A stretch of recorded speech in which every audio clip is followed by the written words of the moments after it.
എന്തെങ്കിലും കാര്യം പറയാനുണ്ടെങ്കിൽ അത് തുറന്നു പറയാം. അതാ എന്റെ രീതി. എന്നോട് ഉറപ്പായിട്ടും പറയേണ്ട കാര്യമായിരിക്കുമല്ലോ താൻ മനസ്സിൽ വെച്ചുകൊണ്ട് നടക്കുന്നത്. അല്ല, ഇവിടെ ഓഫീസിനകത്ത് എന്തെങ്കിലും തിരിമറി നടക്കുന്നുണ്ടോ?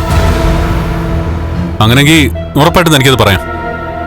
അത് ഞാൻ ജോലിക്കെടുത്ത സമയത്ത് തന്നെ പറഞ്ഞാണല്ലോ. അത് പിന്നെ ഞാൻ പറയാൻ പോകുന്നത് സാർ ഒരിക്കലും കേൾക്കാൻ ആഗ്രഹിക്കാത്ത കാര്യങ്ങളാ. കേൾക്കാൻ ആഗ്രഹിക്കാത്ത കാര്യങ്ങളാണെങ്കിലും ഞാനത് അറിയേണ്ട കാര്യങ്ങളാണല്ലോ. ഞാൻ പറയാൻ വരുന്നത് മഹാലക്ഷ്മി മാഡത്തെ പറ്റിയാ. മഹാലക്ഷ്മിക്ക് എന്തു പറ്റി? മാഡത്തിനല്ല പറ്റിയത്, എനിക്കാ. ഇനി പറയാതെ താൻ ഇവിടുന്ന് പോകരുത്. അത് പിന്നെ സാറ് എന്തിനും ഏതിനും തുണയായി നിൽക്കണമെന്ന് പറഞ്ഞോണ്ടാ ഞാൻ ഏതു നേരവും മാഡത്തിന് കൂട്ടായി പോയത്.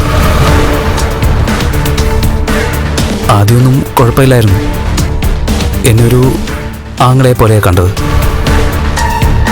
പക്ഷേ മാഡത്തിൻ്റെ അനിയത്തി പ്രഗ്നൻ്റ് ആണെന്ന് അറിഞ്ഞതിൽ പിന്നെ മാഡത്തിന് ചില മാറ്റങ്ങളൊക്കെ സംഭവിച്ചു. മാറ്റങ്ങളെന്ന് പറഞ്ഞു? അത് പിന്നെ പറ സാഗറെ. ഇനി നീ അത് പറഞ്ഞില്ലെങ്കിൽ നിന്നെ ഞാനിവിടുന്ന് പറഞ്ഞുവിടും. എന്തായാലും തുനിഞ്ഞിറങ്ങിയതാ. ഇനിയിപ്പോൾ പറയാം.